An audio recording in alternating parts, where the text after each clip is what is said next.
एक शांत घर। शहर के एक मध्यवर्गीय इलाके में विवेक, उसकी पत्नी नेहा और उनकी 8 साल की बेटी पीहू रहते थे। बाहर से देखने पर यह एक सुखी परिवार लगता था, लेकिन घर की चार दीवार के भीतर कहानी कुछ और थी। विवेक एक मेहनती इंसान था, लेकिन उसे अपने गुस्से पर काबू नहीं था। काम का तनाव हो या घर की कोई छोटी सी बात, वह अक्सर नेहा पर चिल्लाने लगता। बात सिर्फ चिल्लाने तक सीमित नहीं रही। धीरे धीरे विवेक ने नेहा पर हाथ उठाना शुरू कर दिया। नेहा एक शांत स्वभाव की महिला थी। वह सोचती थी कि शायद समय के साथ विवेक बदल जाएगा।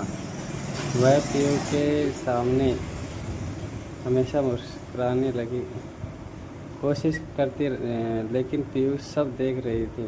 एक 8 साल के बच्चे के लिए अपने पिता को अपनी माँ पर हाथ उठाते देखना दुनिया का सबसे डरावना अनुभव था। भाग वह काली रात। सेकंड भाग चल गया भैया। एक शनिवार की रात विवेक दफ्तर की किसी भी बात को लेकर बहुत ही परेशान था। डिनर के समय सब्जी में नमक थोड़ा कम रह गया। विवेक ने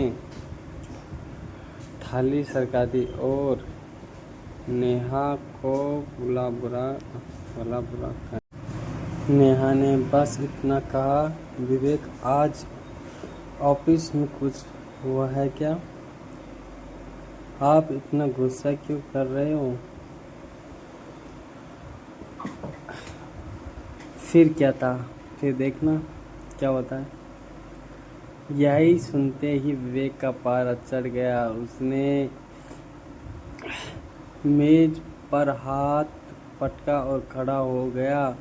उसने नेहा को बालों से पकड़ा और उससे दीवार की तरफ धकेल दिया। नेहा के रोने की आवाज़ सुनकर पीयू अपने कमरे से बाहर आई और उसने देखा कि उसके पापा उसकी मम्मी को मार रहे थे। पीयू जोर से चिल्लाई, पापा मम्मी को छोड़ दो।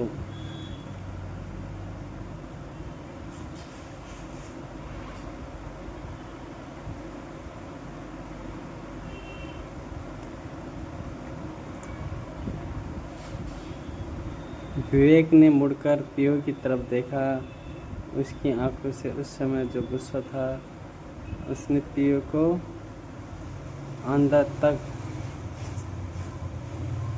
झकझोर दिया और पीयू डर के मारे अपने कमरे में भाग गई और बिस्तर के नीचे छिप गई। उस रात विवेक घर छोड़कर बाहर चला गया और नेहा पूरी रात फर्श पर बैठी रोती रही। और क्या था भाई, तीसरा भाग आ चुका है। बदलाव की शुरुआत, यानी कि उनमें अब धीरे धीरे बदलाव आ जाएगा और उनका समय भी चेंज होने लगेगा कि अब मतलब दोनों का अफसोस होगा। और चलते हैं, देखते हैं क्या होता है। अगली सुबह विवेक जब घर लौटा तो घर में सन्नाटा था। उसने देखा कि नेहा रसोई में काम कर रही थी, लेकिन उसके माथे पर एक नीला निशान था। विवेक को अंदर ही अंदर पछतावा तो हो रहा था, लेकिन उसका अहंकार उसे माफ़ी मांगने से रोक रहा था। वही अहंकार को छोड़ के माफ़ी मांग लेते हैं ना, वो इंसान आगे ही बढ़ते हैं। ऐसा कुछ नहीं होगा, लड़ाई भी कभी नहीं होगी। दोपहर में उसने पीयू को बुलाने की कोशिश की। पीयू बेटा आओ चॉकलेट खा लो। पीयू नहीं आई और विवेक उसके कमरे में गया तो पीयू उसे देखते ही पीछे हट गई और रोने लगी। उसने कांपती आवाज़ में कहा, पापा आप मुझे भी मारोगे क्या, जैसे मम्मी को मारा था? डर बैठ गया भैया, बीराओ ऐसा मत किया करो। विवेक उसके पैरों तले जमीन खिसक गई। उसने एहसास हुआ कि उसने अपनी बेटी के मन में अपने लिए प्यार नहीं बल्कि नफरत और डर भर दिया है। उसने अपनी माँ की एक बात याद आई, मकान ईंटों से बनता है लेकिन घर पर भरोसे और सम्मान से। उसे समझ आया कि उसने अपना घर खुद अपने हाथों से जला दिया। भाई काम करने के बाद में पीछे तो पछताना पड़ता ही है भाई, पीछे पछताना तो पछताना ही रह जाएगा। यह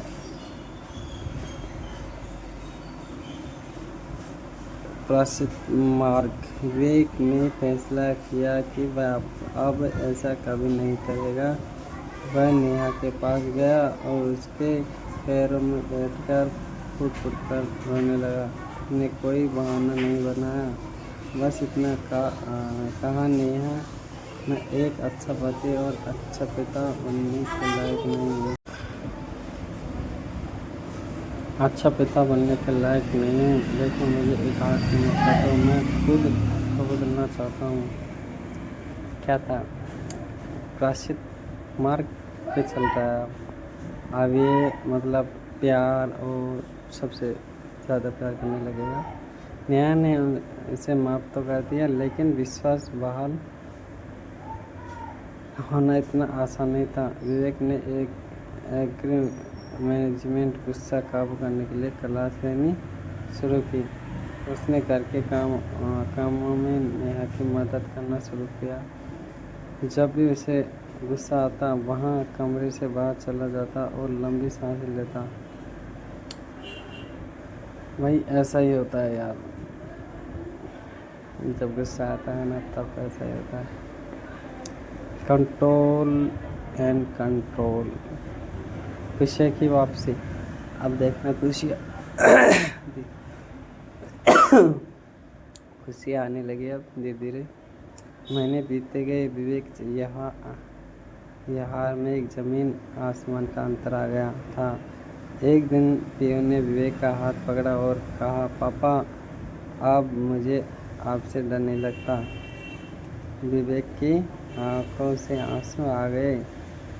उसने अपनी पत्नी और बेटी को गले लगा लिया।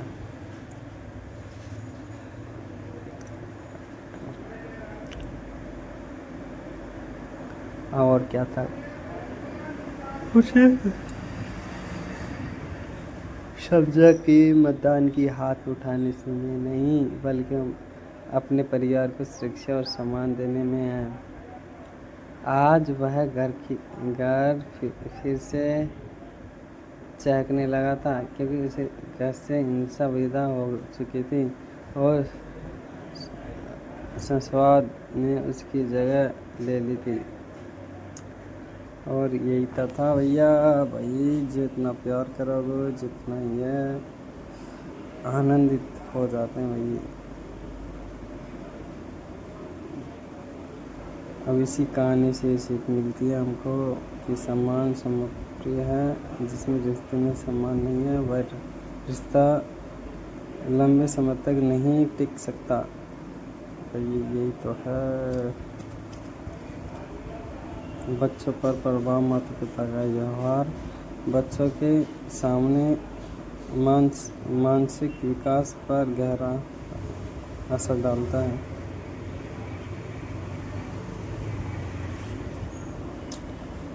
बदलाव संभव है अगर इंसान अपनी गलती मान लो और उसे सुधारने के निश्चय करे, तो बिगड़े हुए रिश्ते भी सुधर जाते हैं।